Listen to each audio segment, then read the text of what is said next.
và sự xuất hiện củaគ្នាសម្រាប់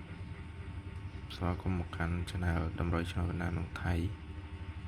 ថ្ងៃទី2 ខែ 6 2025 ហើយយើងមានលេខវៀតណាមម៉ោង 1 ម៉ោង 4 និងម៉ោង 6 ហើយយើងមានក្បាលពិសេសហើយនិងកតុយលេខក្បាលនិងកតុយមាន 1 និង 3 ហើយសម្រាប់បងប្អូនដែលចង់អូសអាចអូស30បានហើយលេខនេះទាយលេខគូដែលល្អមាន 55 និង 56 សម្រាប់លេខគូហើយលេខគូចាក់ពីប៉ោះហូដល់ ABCD លេខគូចាក់មាន 67 14 និង 882 ហើយអាសញ្ញាគុណហ្នឹងអាហ្នឹងយើងអាចត្រឡប់វាបានដូច 67 អញ្ចឹងទៅ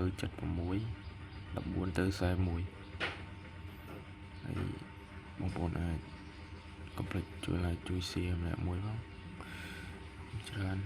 ហេង